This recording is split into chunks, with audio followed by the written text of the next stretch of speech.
Hi, everybody. This is Arlo Gilbert, co-founder and CEO of Osano, a leading data privacy management platform. And you are listening to the Privacy Insider podcast. This show explores the past, present, and future of data privacy for privacy and business leaders alike, as well as anyone who wants to keep privacy top of mind. Hello, my name is Arlo Gilbert. I'm the founder of Osano. But today, I'm your host on the Privacy Insider. Today, we are joined by Nir Rothenberg, the Chief Information Security Officer at Rapyd, a fast-growing payments provider out of Israel. Prior to his time at Rapyd, Nir was the head of security at NSO Group, most famous for Pegasus and many of the nation-state hacking that we read about online, where he personally helped to bring down El Chapo.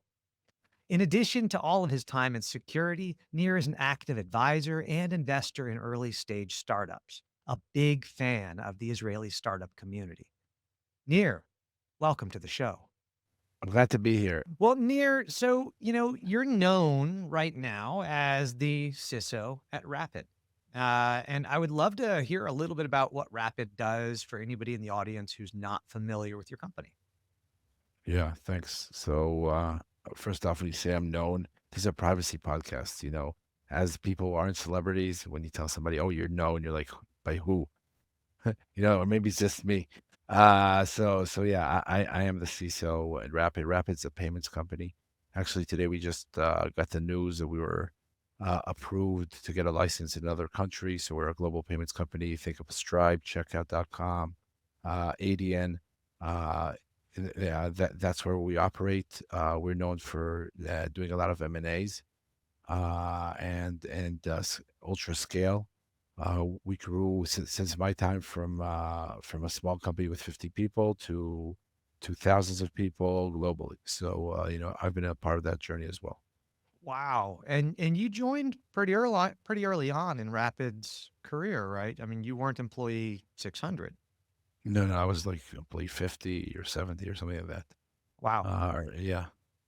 Wow. And running security at a payments startup, I would imagine, can be a little daunting because you control money. So there's a lot of people out there that would love to go hack you.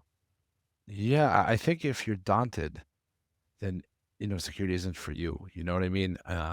First off, you have to be optimistic to the point of being naive, I think. You have to be like, I got this. I can do this. You know what I mean? If that's not your mentality, if it's like, oh my God, the world's so bad, you're like, you're just not gonna make it. You're gonna be burned out. You know what I mean? There's all kinds of statistics about CISOs that they're burned out, like they're victims of the profession. Like, oh my God, they have to sit in front of a laptop and get paid. Poor people.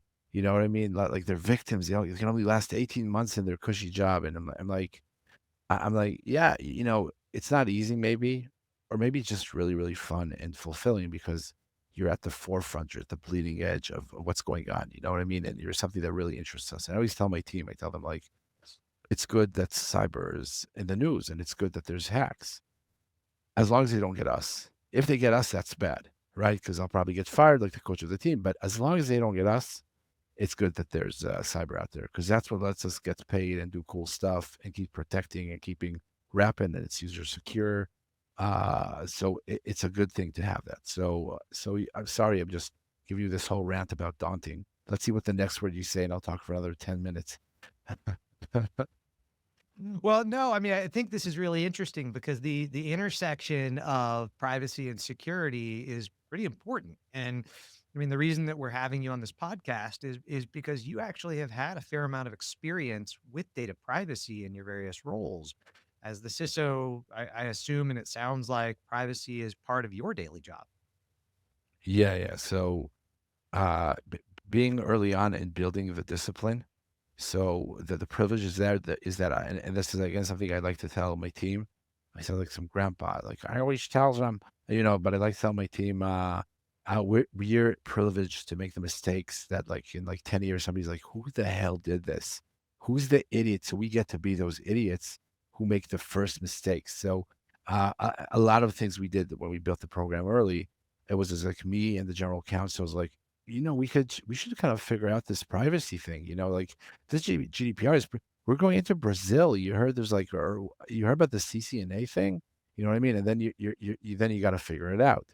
And the only way to do that is to be curious and to find and to be lucky enough to find people to collaborate with. Also internally, for instance, me and the general counsel of Rapyd have a great relationship from the beginning, and we know how to empower each other, and and then the other various stakeholders in Rapyd. But it goes also to getting the right partners, the right companies to work with, the right consultants to work with, that can help you understand all the various issues of any compliance, but especially privacy, which is one of the more dynamic compliances of recent years. If you look at it, Rapyd has a lot of compliance restraints, again, being in payments, being global, and privacy is definitely one that gets the most attention from partners, from customers, from regulators. It's always starting with privacy, and it just shows, how much work should be put in it. And getting you mentioned that you guys just got a very exciting certification that's going to allow you to process payments in a more global manner, but it sounds like, you're keenly aware that going into a more global anything probably means more laws to comply with. Are you guys prepared for that? Are you worried about that at all? Yeah, we tried to build a program like that. Honestly, I remember when we were trying to. We just started the privacy program and we started putting all the pieces in play, and and I tried to. This goes back to my early days as a consultant myself.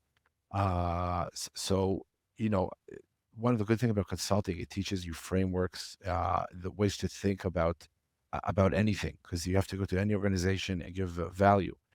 So if you look at a risk management framework, it's always like know what you're up against, and then decide what to do about it. So that's how I always break things down. So let's say when I build the privacy program with the general counsel, the first thing is like, okay, what are we up against? What's our requirements?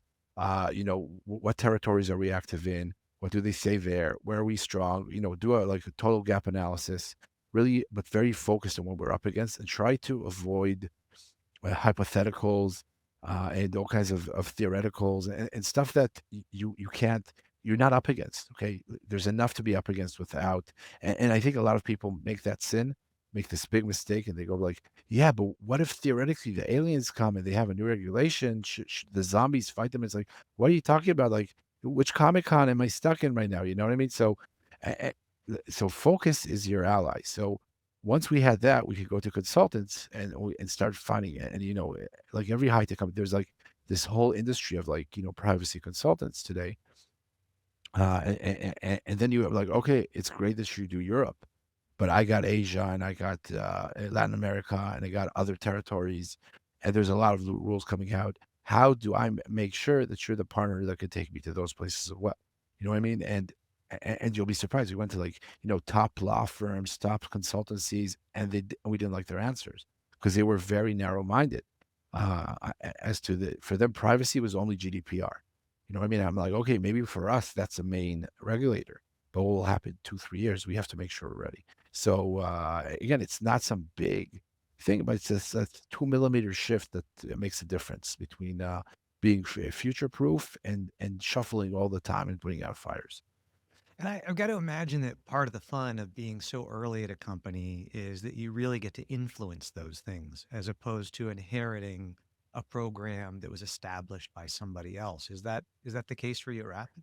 Yeah, yeah, definitely. That's one of the things that really, that really, still this day, that's the influence. I think is something that I personally really enjoy. If we have more time, we'd break down my personality and why. But I really enjoy that. I really enjoy that. I can move the needle. I really enjoy that thing. Just like I say, the mistakes I make will haunt people in the future. You know what I mean? People always think legacy is good. Like, oh, he invented the cell phone. No, legacy is a mistake you made that people are like, why is this road planned like that? That guy, the guy who planned that road we all hate, everybody in his own city, he's got a giant legacy. Like every morning you're stuck in traffic, like, who is the idiot who did that? And there's a guy, he did that. And he has a legacy and he affects your life a lot. So no, but all seriousness, yeah, the impact till this day. And I tell my team, like, you should feel the impact because if you're in security and privacy and it's so dynamic, especially in a company that's growing, that's scaling, that's going to new territories, you can really change and influence the way things are done. And yeah, I think that's important. And also that your place in the table is very important because you enable these things to happen. You enable a lot of times they talk about privacy security as a guardrails, right? You enable somebody or the brakes. You enable somebody to drive fast down the road. So so it's good to feel that. I still feel that. That's one of the things I love most about Rapid. And they get into negotiation like no pay raise, but here's some more influence for you. That's right. We And then, make up we make up for our lack of cash as a startup no, by they getting pay into other people. responsibility. No, they pay other people. They got cash. They pay other people. But I come home and like, hey, honey, I didn't get that raise, but I got another project. She's like, so you more work for? Just kidding. I'm just kidding. Well, They so, take care I, of it. I think that one of Yeah. the things that, we had a chance to talk before this show, and one of the things that aside from being incredibly funny, one of the things that I really loved about talking to you is that you have a really non-traditional story on how you ended up in this role as a CISO and somebody who's owning both privacy and security at a complicated high-tech company. And what we've heard from many of our listeners is that privacy and to some degree, I'm imagining security can be a little bit lonely because you often have to be the no factory, right? You have to say, I know that sounds fun, but you're going to get us sent to jail if you do that. And I'm really curious, as our audience surely is, how did you get to this place? What brought you into regulations and security? How did you even get here? Did you wake up one day as a small child and say, security and privacy, that's where I would like to focus my efforts? Or did you come upon it accidentally? I'm curious how you got there. So when I was in the university, or in high school rather, we went to a tour a science facility, and I got bitten by a radioactive CISO. And I went home and I lost my glasses. I got this killer bod. I got a dad bod and became a and became a CISO right away. So yeah, that's what happened. Don't tell anybody about my origin story. The movie's coming out. It's gonna be a big one.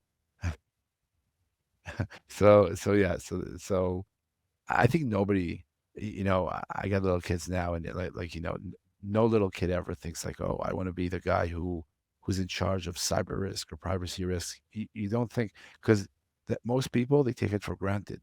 They're like, why would anybody hack me though? Because I didn't do anything wrong. Why would anybody abuse my personal information? It's not their business. Like people are decent. I wouldn't do that. Like if I would see, your cell phone open, I would hand it to you. I'm like, "Hey, excuse me, sir, your cell phone's open or whatever. So why would anybody do that to me? It's a naive outlook that most people have. And that's how you start out. That's why these things keep happening because organizations are naive and end users are naive. And, that's why scammers have an easy time. You know what I mean? So nobody thinks about it early on. I think a lot of people either get to it, they get to it by mistake. I think almost everybody that ever met in cyber got to it, through some coincidence. For me, it was really a coincidence. Like I thought I was going to be a scientist. I studied chemistry. I was like the worst chemist ever. I was no Walter White. I wasn't making any meth or anything like that. I was really, really bad. I couldn't even be Jesse Pinkman. You know what I mean? I couldn't do that. I can't say the bitch. Good. But I watched that show. I watched this show. I'm like, why are they so good? Uh, so then I had to get a real job, and I got into risk management because it sounded exciting. Because risk. What's more Risk. exciting? What's more exciting than a risk? I'm like, wait a second. I get to deal with risks. What am I skydiving? Am I an actual superhero? That's like the naive outlook that I think you need to do to have to be successful. You know what I mean? I think just like we talked about burnout, people are like, "Oh my God, I'm so lonely here." And no, it's like the job isn't the problem. You're not collaborating. Empower yourself. You know what I mean? Empower yourself and try to collaborate more. It sounds really stupid to say that. That's like every podcast you ever listen to. It's like if you believe and achieve and then conceive it. They always like tell you, it's like, "What do you want from me?" But the truth is, it is like that. It's up to you. Are you lonely? Get some friends. Get some friends. Collaborate. Figure out how to have value. If are you working at a company that looks down on privacy and thinks about it, just they just want to cover their ass and just put check the box, and you hate it because you're passionate about it. Move companies. There's enough companies that they need this, that they're scaling, and you're the person who's going to make all the difference. And it's up to you. It's not always easy. We've all had jobs we've hated. I remember my first job, by the way, in risk management. I couldn't stand it. I was like, for 6 months, I'm like, I'm done. Like it's time to level up. And then like it took me 3 more years to find a job. You know what I mean? I just couldn't find anything. Every job that accepted me was like worse than my current job. I'm like, oh my God, this is so much worse. So sometimes it's hard, but fortunately, privacy and security teams are right now before AI takes over. The market is still in our favor as professionals, and if we learn how to show value, we can get jobs. So we can't. So there are organizations where you won't be lonely. And for me, it was all about the connection all the time. And I just happened to start in risk management, get into IT risk. I remember I was doing an IT risk assessment. We used to call it IT assurance. And my boss, we were in Bank of Israel. He's like, oh, you're not doing IT risk assessments. You're doing cyber assessments. I'm like, what, cyborg? Are we making up words? Like I'm doing a cyborg assessment? Like how is it? I was like imagining with I was like imagining like cyborgs. I'm like, but this is like the Central Bank of Israel. Like, why would they have a cyborg? And he's like, no, no, cyber. It's a new thing. And I just couldn't get it. I'm like, okay, I guess I'm too dumb. You're always very naive in the beginning. You're like, oh, I guess I'm too dumb to get what cyber means. It seems like we're doing the exact same thing. But suddenly my salary started to go up and the market started getting hot.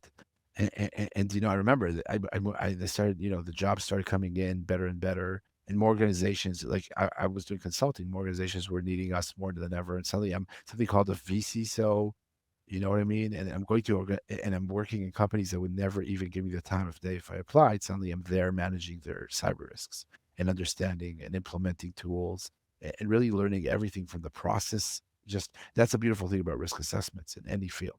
You always start with the process. Then you think about the complexity.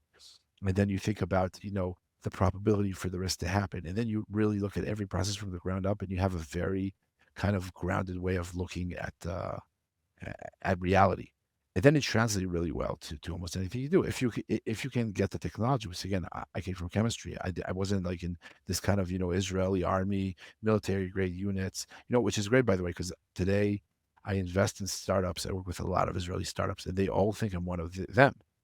Like from the unit, like, oh, where were you? Did you know that him? And I was like, no, I did. I wasn't from there, and I'm a chemist. They was like, what are you doing here? I'm like, sorry, should I let myself out? So it's kind of funny. That is Yeah, fantastic. And so one of the things that I thought was really fascinating about your background is that, although you started in risk, you then transitioned over to a very different kind of company when you joined NSO Group. yeah, yeah, And for those who are listening and don't know, maybe you can tell us a little bit about NSO Group because they're big, but not everybody knows the name. yeah. Coming on a privacy podcast, talk about it, working at SO, it is like coming on a church podcast and talking about working for the Antichrist. It's like literally like that. Like NSO, if people don't know, NSO Group is an Israeli cyber espionage company that sells cyber weapons to governments. If you Google them, you can read they're associated with some very interesting stories. Some of them are more true than others. For instance, according to the press, NSO's tools were used to capture El Chapo, the famous drug dealer. If you're listening to this, I had nothing to do with that. El Chapo, peace to you. But to use, I think his name is Guzman. He's one of the most notorious Mexican drug dealers. So they basically did a cyber espionage project all over on him and his surroundings. They were able to locate him twice, and now he's in jail in the U.S. for serious drug charges. So And there's a lot of other stories and a lot of other scandals. So it's a company. It's one of the most notorious companies when you talk about like government spying on citizens. And they have very amazing technologies. Just recently, like Meta sued them for hacking WhatsApp. You don't know too many companies that can hack WhatsApp.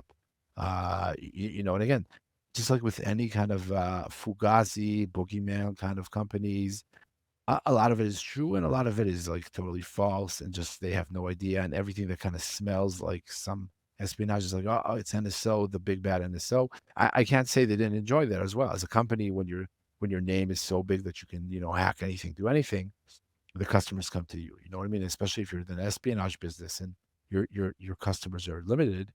Because there's regulations and they don't they hardly sell to anybody. There's not a lot of customers, so it was good. So, I had the opportunity to work there. Again, totally naive. I was doing VCSO roles for a bunch of Israeli companies. One of them would happen to be in cyber intelligence. And NSO was looking for their head of security, who was somebody who worked with cyber intelligence companies, and somehow they got to me.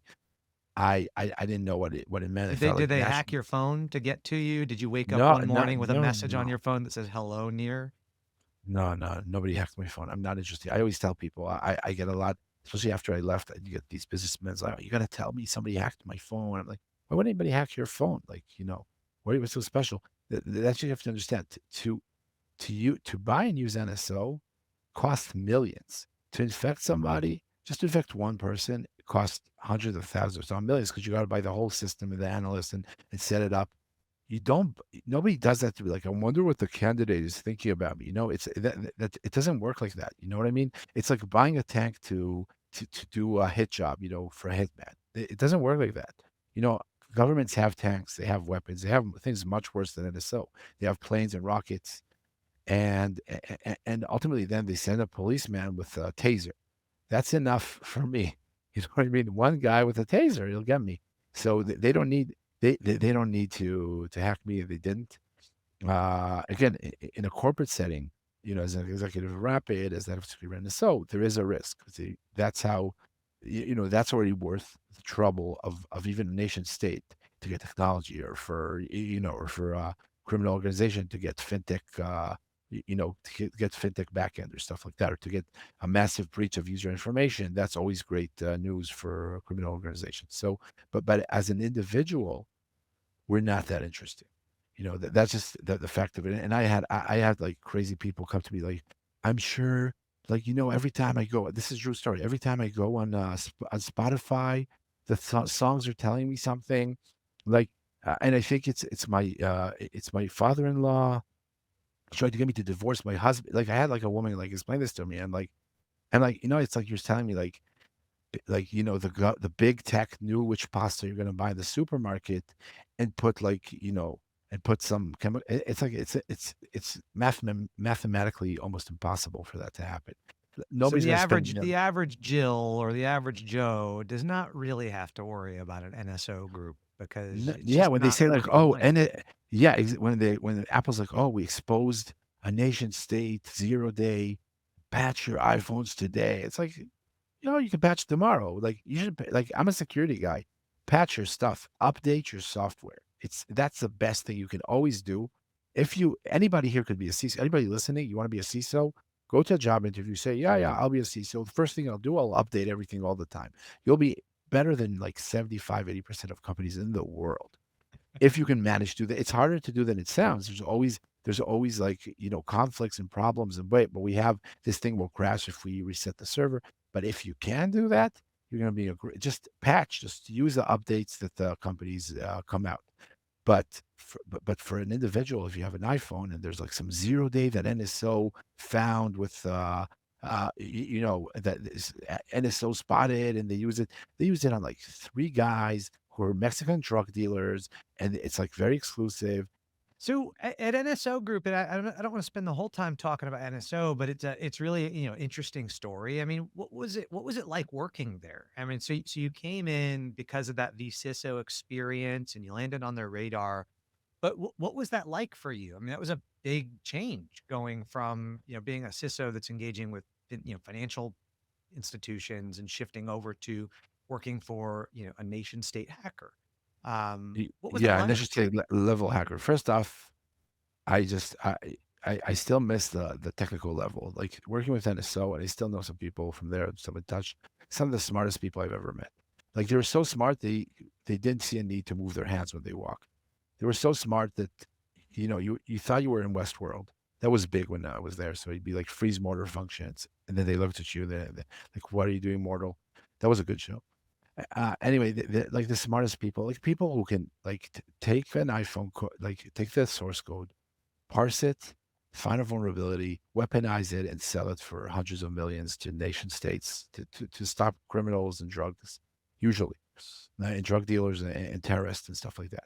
So it was smart people. It was also, from our perspective, and people told me, oh, this sounds like the Simpson episode where Homer works for the bad guy, and like they're, but from our perspective, we were doing good. We got like on the regular when you're working NSO, you got Western nations, European nations,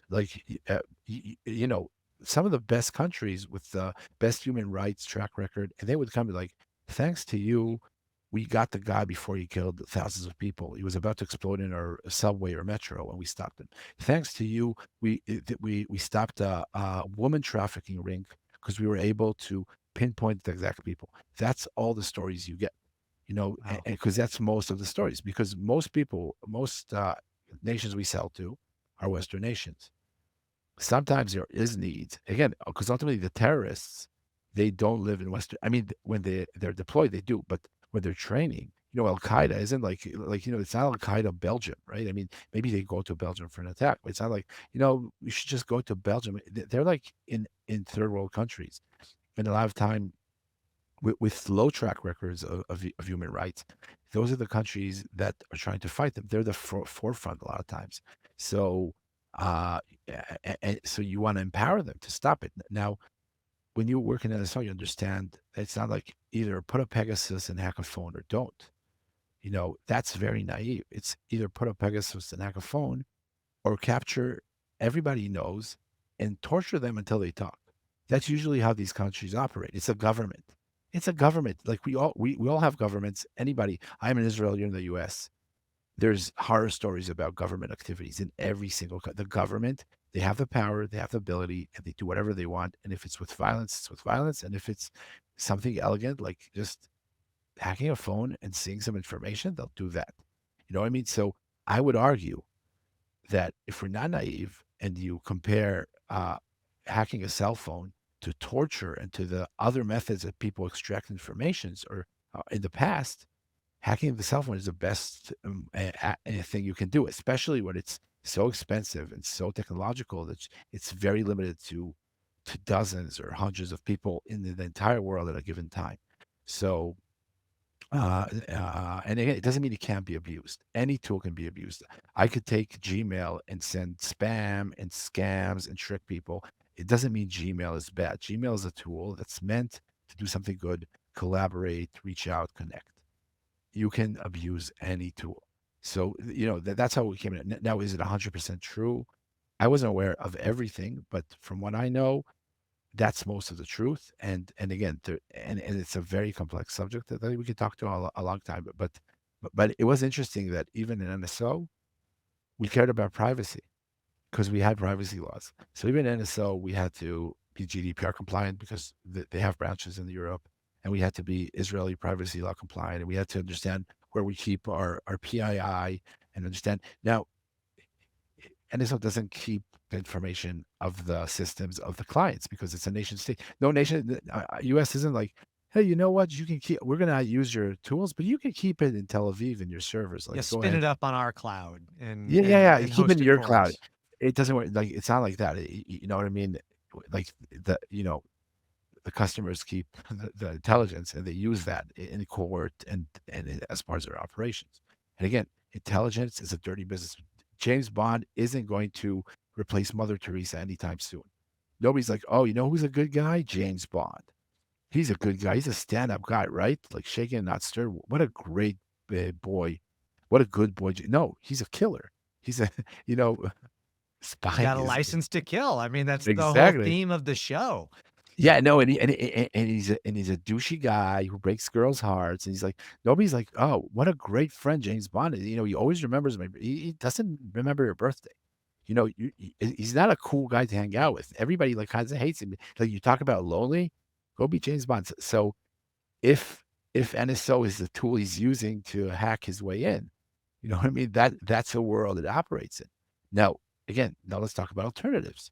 Let's not be naive. You know, and that's I think is an important conversation to have that isn't had enough because it's really easy to see, oh, look at this terrible thing that's about to happen. Patch now, or the bad guys, the evil bad guys will get you. So again, I think once you develop this kind of ability to see shades of gray, then you could be a little more focused and not chased. I call it chasing zombies attacks. Like, oh no, there's a AI is out.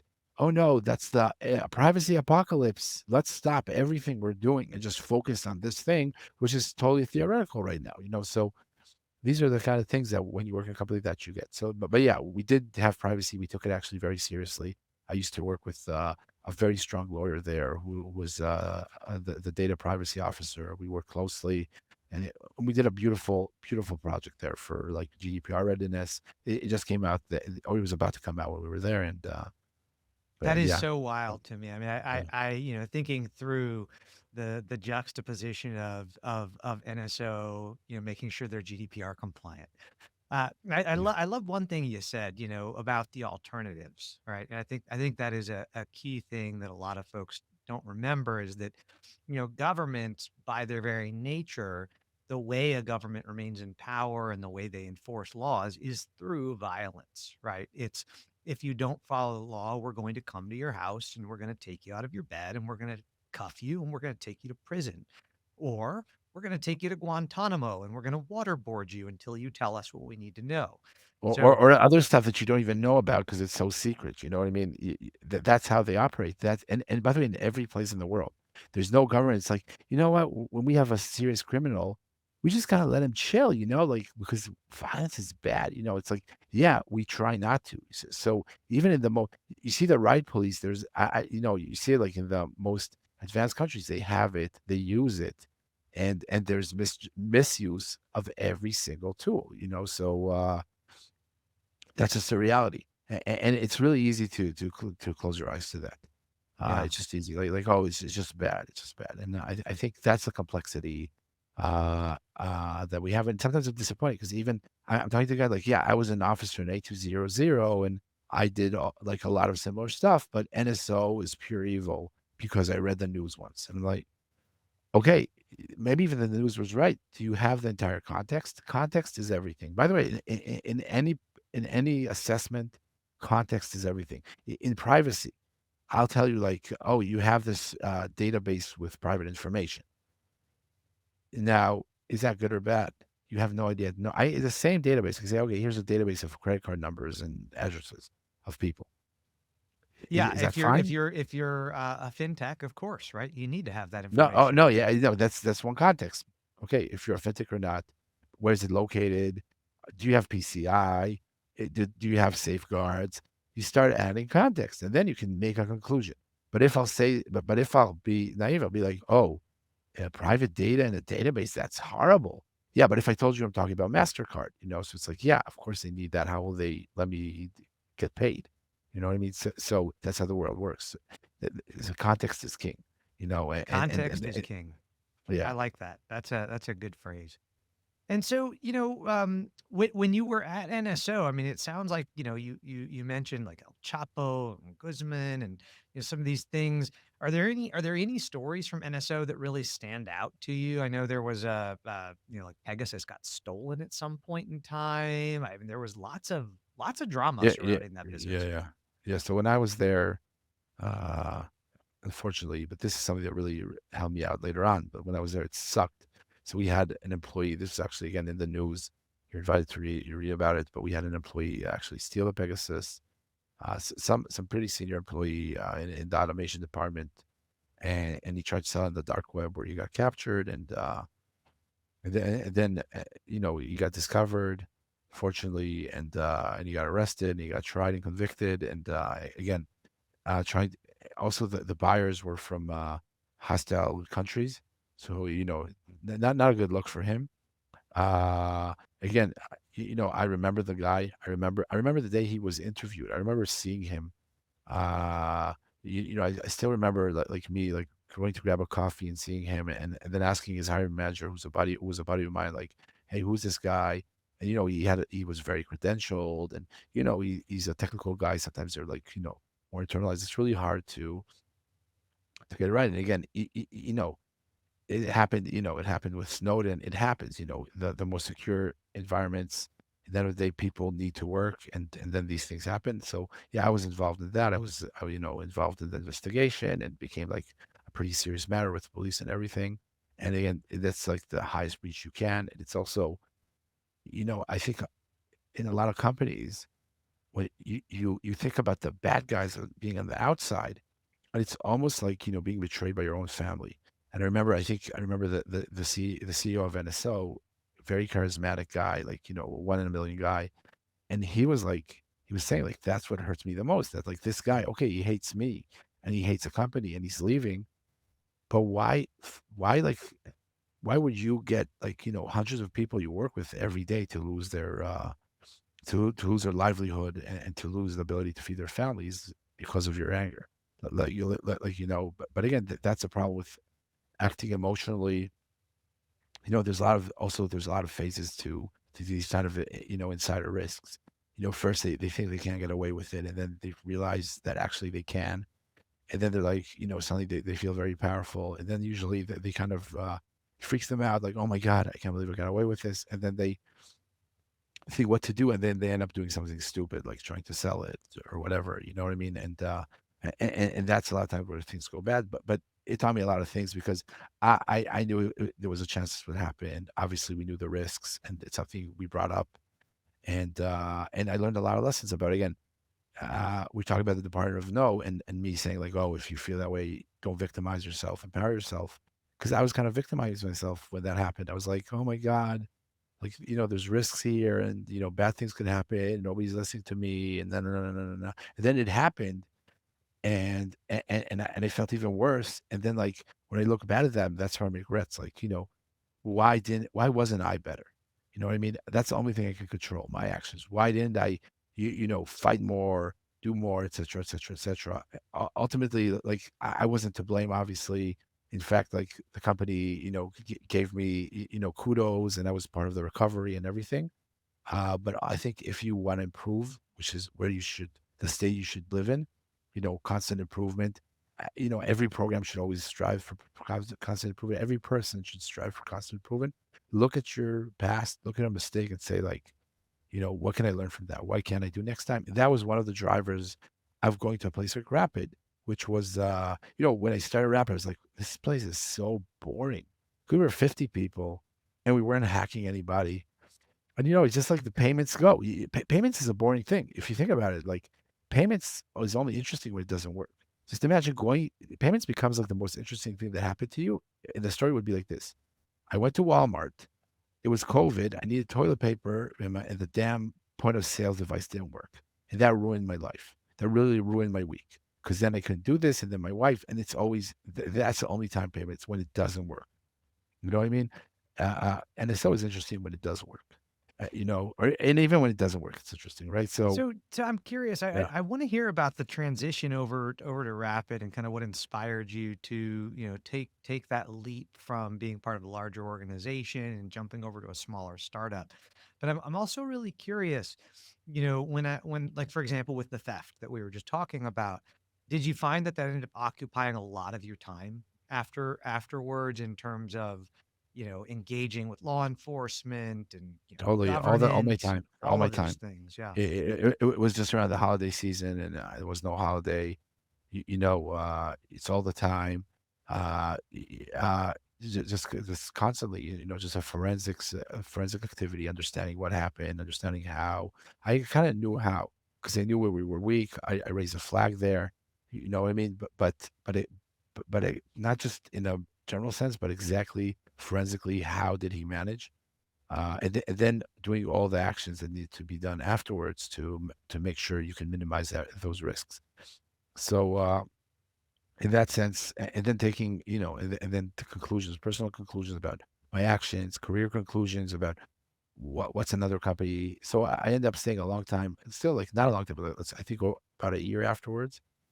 But I already had on my radar, like, the best thing for me is to find a place that, I could be very influential, so I can, to the best of my ability, make sure this doesn't happen again. And by the way, I still keep that mindset. If something happens in Rapid, I always think like, okay, how could I have stopped this? Like it has nothing to do with me, and thank God we haven't had an event that, like a big cyber event or anything like that. But even some operational event, which happens at every company all the time, and I think you said you're the CEO, of Asano, right? So it's such a lonely position because it's like, he'll decide. It's his problem. You know what I mean? And it's kind of not fair. If you're an executive, why is it the CEO's problem? You know, why don't you collaborate? Why aren't you like a better like partner there? Like maybe it should be your problem, even though it's not a responsibility. Maybe even find a way to work with the other C level or V level or whatever director and be like, hey, I'm kind of worried about that. Most senior people, unless they're terrible, if you tell them like I'm really worried about X, they're gonna give you the time of day. They're gonna talk to you. They're gonna think with you, but, we're all swamped. We don't do that, and then it all comes to the CEO, and he doesn't have the luxury of saying like, "Oh, I don't care about that because you care about everything. You're the CEO." So I think, again, that's a lesson I try to have for myself. But Yeah. yeah, it took all the time. It took all the time when it happened.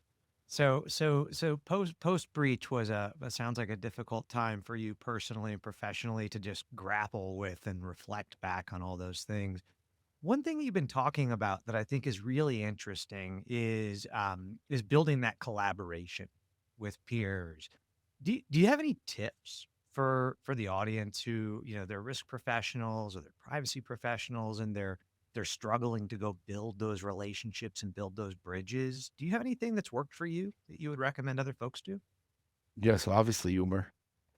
It's funny. I still remember this. One of my first jobs, like out of the like in Israel, you do high school and then army, military service. And one of my first job was like a telemarketing, like and it was at night because we have opposite hours with most of the U.S. So we would, I have like fairly. By the way, I have a bit of an accent. People thought I was Hispanic in the telemarketing. It was weird. Like everybody thought I was Hispanic. Apparently on the phone, I sounded Hispanic. I was honored. It was like the coolest I've ever felt. But and I sucked, by the way. I was just horrible. I didn't have patience. I didn't know how to sell. I didn't understand anything. So we'd have to sell, and you were supposed to get 4 sales a night, or they'd fire you after a week. It's like very Wow. that was hard work. So you have to work all night, just make like hundreds of calls. Everybody would like curse you at that. Like everybody's like, yeah, screw you, and hang up in your face.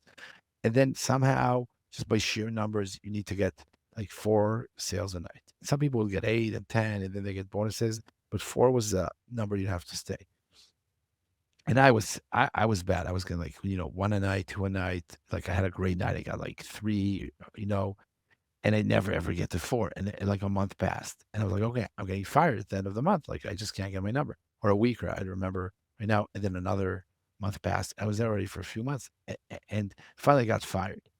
My boss called me. He's like, "Listen here, you know the rule. You have to go." I'm like, "But I'm like," and I'm like a deer in the forest. Like every time I come, like, "Is it happening today? Is he toying with me?" And I was like frustrated because I wasn't good, but I was staying. You know what I mean? Because you're supposed to get kicked out. It's like what I was like mailing it in, but and then I was like, Why'd you keep me for so long?" He's like, "You're funny." He said, "When you work in telemarketing, like, it's hard, it's grueling, and, like, you're on the phones and there's so much negative energy thrown at you from." And by the way, I know today for a few years, it kept people would call me and have a lot of empathy. I'm like, "Oh, it's such a hard job. I'm really sorry. I'm not interested." Today, I'm like, "How dare you call me? You're the worst. How dare you?" So and I get it. It's like you take all, wherever you are, the most negative stuff, you just throw it down the phone at the person calling. So he said, like, your positivity was worth, like, obviously, I can't lose too much money on you, but it was worth the extra weeks, months that you're around. And I took that lesson with me. I think, like, ultimately, you work with somebody, you spend hours with them every day. If it's fun to work with you, even if you give bad news, if it's fun to work with you, if you just make a good atmosphere, if you come and smile, if you just bring positivity, people will enjoy working with you. And that's very important. You know what I mean? And we all have these people in the office and we're like, I don't even know what that guy does, but he puts a smile on my face or she puts a smile on my face when she comes in because she's just got that positive energy. So I try to do that.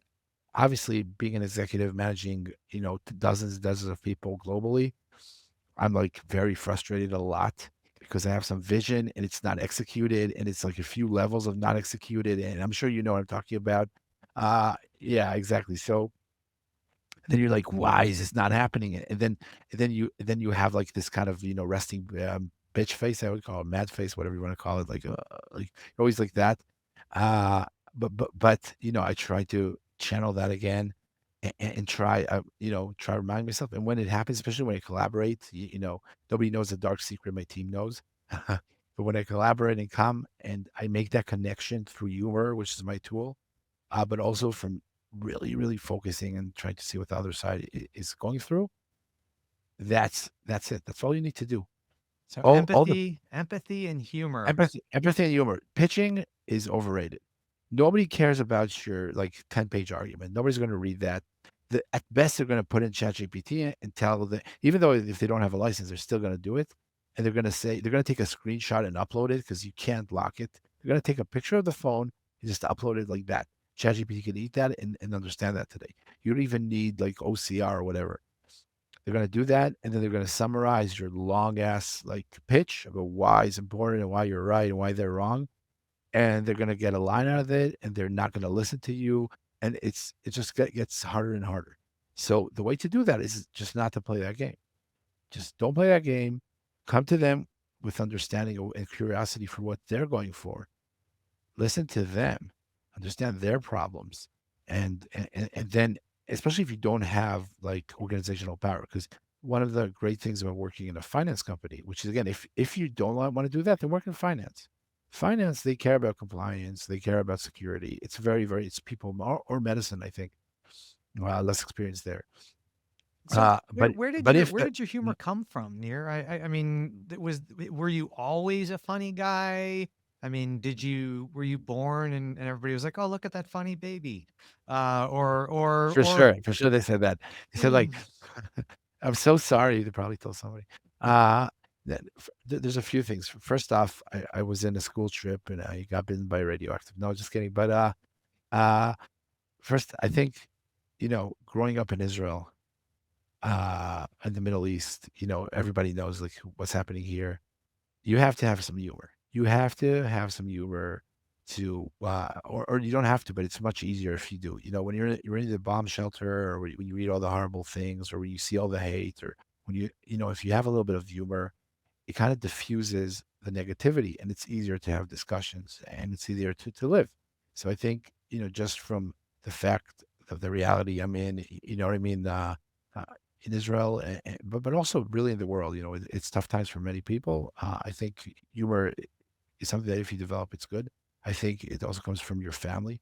I came from a pretty big family, lots of siblings. If you're the funny one, that's a thing. It's true. If you have like 4 or 5 siblings, you know what I mean. You got to You're have a role. battling for attention. Yeah, so people don't forget you in the car, right? It's like, oh, where's the soda guy? I'm thirsty, "Oh, we forgot it." So, exactly, you're battling for attention, you're battling, you get it? Then, I think you connect that to it's just, today, it's just such a great time for anything. Like, when I was coming up and, it starts privacy, in NSO, or even really before that, we're just starting the draft, and you're like, "Where can I understand what's privacy? Where can I talk to somebody who understands that?" You can like go to a podcast. I remember when like I found out about like cybersecurity podcasts. I'm like, wait, you're telling me that the CISO of Google is talking about what he does for an hour for free, and I can just listen for free? And I every week there's another like, and I can just listen and like rip them off and say it's my idea and get all the credit. Is that am I get you know what I mean? So it's just that alone, the fact that this exists, that today this is pretty useless, I guess, professionally for most people. But I assume sometimes you have people who actually give professional value. And then you're like, wow, I should really do that in my program. Here's like three things. Maybe I can say that at the end. So, stick around, guys, and we'll talk about things you can do to be better at your job. But more jokes. So, so yes. So same for comedy. You know what I mean? Like, go on Netflix, go on YouTube. You'll get the best comedians just doing hours and hours of stand up. You You listen just to have to that. you have to pick your comedians though, because if Yeah, you yeah, pick yeah. the wrong comedian, you might really be saying some bad stuff. Oh man, I've picked the wrong comedians. I've picked the wrong comedians. I've made the bad jokes. I've apologized. It's happened. I've had people in my office saying, "Are you sure your office isn't bugged? Because if it is, you're done for." I'm like, if my office was bugged, I'd be done for like 6 years ago. So my office is not bugged. Or somebody's like, how much dirt do you need? Like really, like how much? So so I definitely picked the wrong comedians, but it doesn't matter. The point is that humor and like delivery, just like anything, it's it's really something that you just it's a skill you practice. It's perishable. You practice enough, you can get it, and then you can have it in your repertoire. Anybody can have more humor. You just need to listen to people who deliver correctly, talk like them, and then you'll get it. Same thing. Anybody could be a better. Yeah, a lot of times people ask, "How can I get into cyber?" I'm like, "Okay, this is what you do. Here's 3 podcasts. Listen to 50 episodes of each. Get back to me." Most of them never get back to me. The people who did are all security executives now. Not Wow. many, like a handful of people. That's all they. Obviously, they did more stuff, but after you listen to 150 episodes, let's say they're half-hour episodes, you just listen to 75 hours of the highest level people talking about their craft. You have a clue. You understand the concepts. They talk about what they do. You take that, you start learning more, you start applying that to your job, you start getting a little bit of resume. Then you go to an interview, you have value. They'll ask you, oh, what would you do for a program? You're like, you just listen to the CISO of Uber explain what they do. You're like, I would do what Uber does. I would do like these 6 things. You're like, oh my God, you know what Uber does? That's value right there. You pass the interview. Nobody cares, especially today. If I interview somebody and they don't have the experience I want, but they can do what I need, that's an interesting candidate. That's definitely somebody I would want to talk more and explore. And I've hired people who've had and good people. Some of my best people are people who didn't have the experience but had the attitude, and I knew they could do what I need, and that was right. Sometimes I was wrong, but usually let's focus on the when I was right. So most of the times I was right, and it paid off. So that's my biggest advice to job people or job seekers who want to break into privacy, security, or whatever. Find these kind of podcasts, even this one, listen to it, take notes, understand the concepts, understand what companies value, and make yourself somebody who can get accepted for the job, who can deliver on it, who can make the promises, and you'll see your career just skyrocket. I think that's brilliant advice, Nir. I mean, and as an executive at a company myself, I can tell you that you can teach the skills, you can teach the craft, but you cannot teach somebody to be curious and Or funny, inspired or funny. He or has to funny. want it and work at it and work on it and listen to tons of stand up and make the joke. Remember when we were young, we'd like meet friends like, did you see this episode? Did you saw SNL tonight? Oh my God. And then you reenact the funny things, and then you make your friends laugh by just reenacting what happened. And that's how it starts. So, today, you're not gonna most people don't like, do open mics or whatever, but you can still listen to stand up and laugh to yourself and kind of remember like a zinger and then use it later on. And then, after a while, you got a repertoire, or I can't even say that word. It's late here. Some French word thing. So you got that. That is awesome. And so, kind of talking more about I'd love to shift gears a little bit and talk a little bit about some of the more tactical stuff that you do in terms of thinking about the intersection of privacy and security, because those two realms used to be very separate. I mean, privacy and security were kind of independent on their Venn diagram, but over the last 5 years, we've seen them begin overlapping.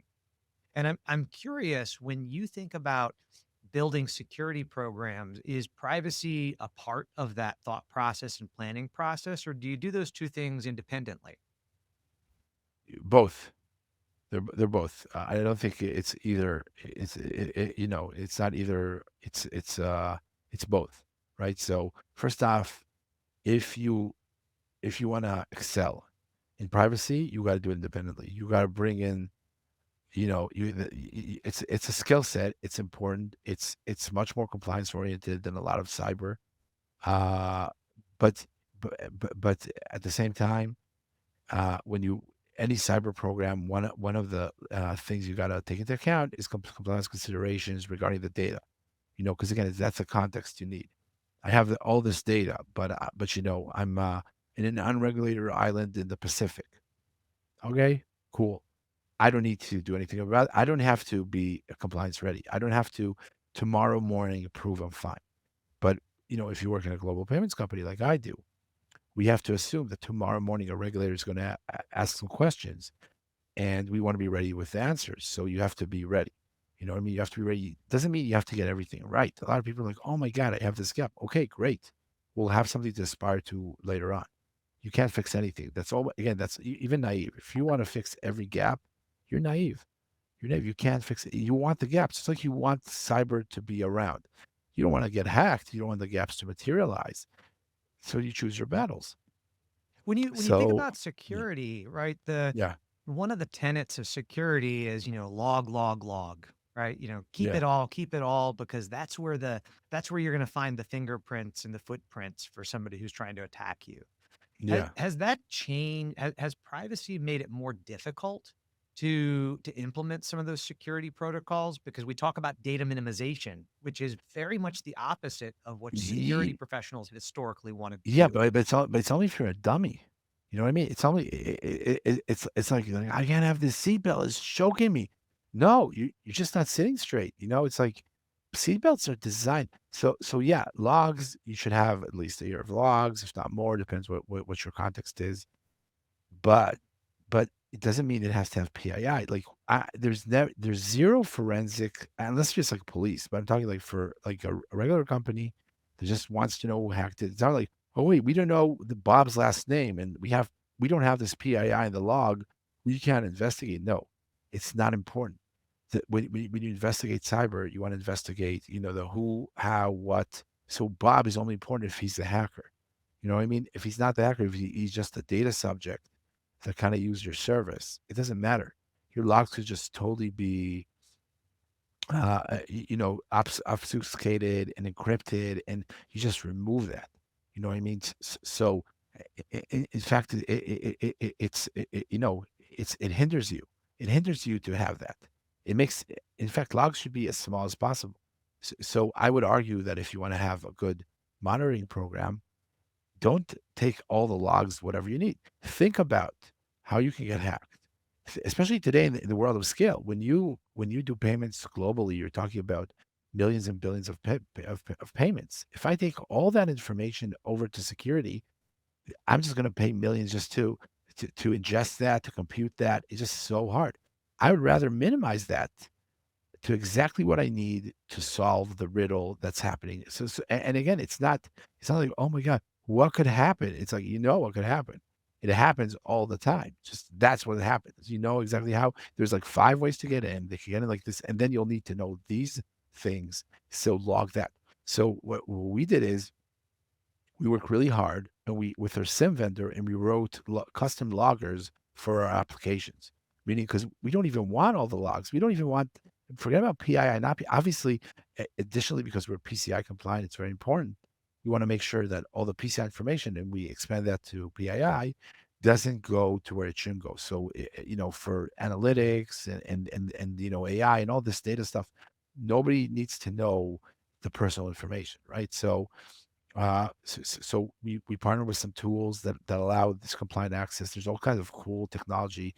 People should look into something like differential privacy, where it kind of, for every correct value, it puts in, like, a lot of incorrect value, to the point that statistically it's the same, but you can't know which one it's real. So my name would appear like 16 times. It's like it's impossible to trace back to the real person, but it works really well with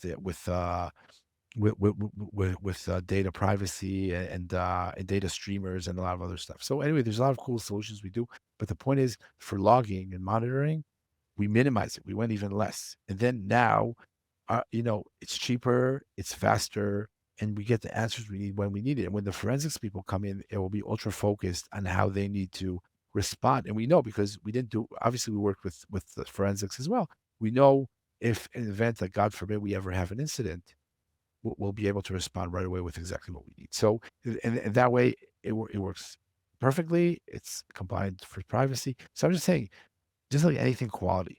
You know what I mean? It's like, how can I have like, a chocolate dessert that doesn't have an aftertaste? Sounds like you just didn't go to a good restaurant.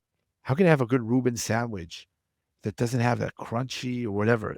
Afterwards it has that, the pastrami's or the mustard isn't spicy enough. You didn't go to the right Reuben restaurant place, right? You need to go to the right place. So the answer is quality. It's quality. Don't victimize yourself. Be like, it's so hard to do it. Yeah, you're just because if you do it bad, it's hard to do it. I love that though. You raise a really good point. There's a lot of discussion about data minimization, and often you find that privacy teams are having to argue with other teams at the organization about data minimization. And like it saves you money. That's a Yeah, pretty compelling argument. exactly. Ingesting those billions of lines of logs costs a lot. Yeah.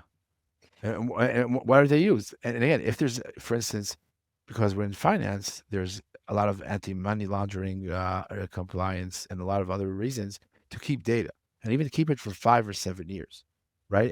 And that usually trumps privacy. Again, we're talking about NSO, right? A lot of times when the government wants to catch the bad guys who do fraud, they don't care about privacy. They're like, just give it to me now. Give me a dump of your data.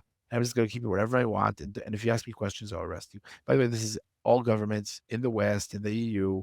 If they wanna, they're investigating criminals who are, moving money. They'll do anything. They're ruthless. So sometimes we have to keep it. But again, also, what do we have to keep, and how long, and how do we know to erase it? That's where really a lot of times you can excel because, it's hard to be good at everything. A lot of privacy professionals, they know the privacy regulations really well. They know what flies. They're amazing. But what they don't understand is how the product is technically built. So, but as cyber professionals, we understand that a lot better many times, not always, because we actually put safeguards in place, and we have to run a pen test, and we get results. So this collaboration is really great. We're like their CTO, so to speak. So a lot of times I go with my, I'll go with a privacy team or somebody from my team will go to meetings, and we sit with the architects and R&D, and we're like, remember when you put that feature in for that cyber issue? So let's do that and get the data. Or remember, we want to have that encryption because of the customer wanted this kind of key. So let's do that, but make it, use an encryption trick to kind of, kill the data that you can't get it. So, we kind of brainstorm together and we collaborate. And by the way, it works well. If your legal team likes you, it's always good, right? It's always good. Like there's always a contract that you need them to, you need them to work on really fast, even when they have a lot of more important things to do. I got to sign this vendor now, or the spring sale is off or whatever. So it's really good to collaborate, and I think it's very important. I think it's very important if you want to have high quality. You know what I mean? When you go to like a chef restaurant, I assume the kitchen, nobody's like, I don't care that tomatoes suck because I'm doing potatoes or I'm doing soups. No, you want the kitchen to be good. You want the quality to be high. So I think that's a good attitude to have when you collaborate. I love that. Keep the quality high. So speaking of quality, what's next for Rapid? I mean, you guys are a fast growing payments platform. There's a big 800-pound gorilla in that category in the form of Stripe. What is it that Rapid does that you feel is something that stands out, that's different, that gives you guys an edge in the space? Yeah. So globally, we're very strong. So yeah, Stripe is a gorilla. By the way, Stripe is one of Rapid's investors because Stripe, they're so big, they tried to look at the up and coming companies and bet on them early, which they did very well with Rapid. And actually got to meet Patrick Collison once when he came to visit Rapid, and I was shocked that he's the CEO of Stripe because he looks like he's 13 years old. I'm like, where are the cameras? I was sure, but no, it was a real honor to meet him. And again, I came from NSO, so I was like, I'd like a novelty hire. And I'm like, so wait, you're like the biggest fintech, really? And like, but yeah, Stripe are amazing, and and these kind of category leaders, what they do is they raise the whole category. So thanks to the easiness of Stripe, there's a whole generation of businesses that expect really easy payments in many payment methods all over the world. And that's a giant opportunity for a lot of companies, Rapid included. So the payments field is just growing and growing and growing, and there it seems like there's enough room for everybody. So again, it's not a lot of companies also they have Stripe, but they also have a Rapid or another company because you have to be redundant in payments, and that's great. So I think what I see is Rapid is killing it. We also do a lot of M&As. We buy like almost a company a year, every two Wow. years. So we just bought a company our size. I'm integrating it. You're asking me what's next. It's almost like, I feel like I'm at the treadmill sprinting, and you're like, so what's your next sprint? I'm like, let me get this one through. You know what I mean? It's like, it's really like just before you and after you have calls with like Columbia to integrate them, and you know what I mean? And so I don't know what's next. I'm still if you wanna live in the present, set yourself on fire. You'll be, like, so present, you know what I mean? So, a lot of times in our profession, cyber or privacy, there's just a giant flaming fire to put out, and then Yeah, you're and you're just at a present. startup. I mean, so on top Yeah. of that, right? Yeah, yes. Everything's going 1,000 miles an hour. Yeah, yeah, and if it's not and I got that mentality, and so if it's not because I can't I'm one of the early ones. So if it's not, I'm like, "What's going on here? Why is there a process? You should just go," you know? So, which is again, I have to, like, calm down here, don't let them see the real you, make a joke, Be empathetic, be be funny. empathetic. What did you see in that podcast? Do that.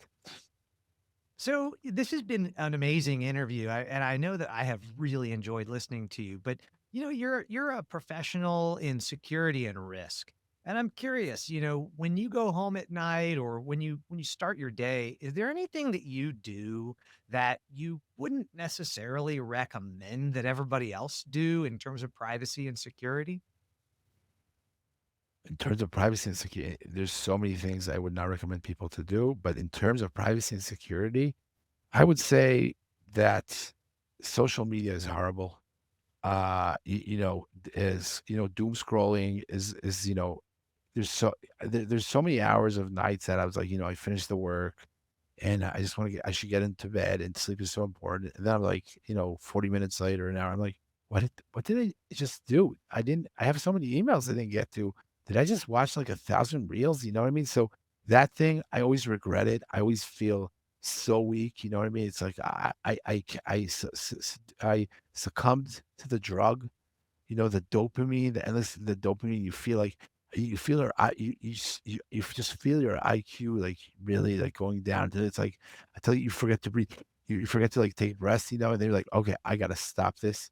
You know what I mean? It just it's just the worst. It really is the worst, especially if you love what you do, and I really love cyber nowadays, and there's always another startup to help and et cetera, et cetera. So that's, one thing. Another tip I can give is, if somebody gets scammed, your wife, your mom, your kids, and then you're like, it's like almost, there's a saying in Hebrew, probably in English too, the shoemaker walks barefoot, right? I'm sure it's more eloquently than I say it. So you're like, damn it, like they just scammed my mom. My mom, why didn't I not have the patience to like kind of explain? So I actually went to my son's school, third grade, Gave them gave him, like, a lesson, like, in, like, online safety. It was freaking unbearable. They didn't respect me at all. I'm like, "But guys, don't you know I'm an executive?" And, they're like, "Shut up." No, but no, they're really cute kids. It's like, by the way, today's kids, technology is, like, their favorite subject. They were glistening. I never remember, but I remember just being bored out of my mind in school. They were like, all like, "Oh my god." They're all raising their hands. "Please, please let me tell you about the time that somebody hacked my uncle," and they're like living it, and they have no idea, and the parents have no idea. They don't, at least around me. Like I talk to parents, like, do you put like any limits? Do you put like any apps? Are you monitoring your kids' activity? Are you letting them watch shorts? Like it's a drug for us. Do you let like a little kid do that? And people are like, oh, we should, shouldn't we? There's no I feel a lot of parents don't have that. So when that happens around me, I'm like, I know better. This is so important in modern life. I should know better. I should act better. They say like nobody's going to remember you worked hard except your kids, right? So, what I mean? So a lot of times it's your kids, your family. When you have this ability to teach and you do that and you get, you're the go-to guy in the company, and yet somebody hacked my dad's Facebook, right? I'm like, did you have MFA? He's like, what's MFA? I'm like, I failed you as a son. I'm so sorry. You know what I mean? Well, Nir, this has been amazing. And for everybody listening, please head over to Rapyd and take a look at their global payments processing Rapid platform. with a Y, by the way. It's important to know. rapyd.net is their Yeah, website. So yeah. head over, invested in by Stripe, competing with Stripe. That dynamic sounds complicated, but I can't wait to watch it play out. Nir, thank you for joining today. It's been a real pleasure. I just gotta say, we're not competing with Stripe because Stripe is mainly US and we're not.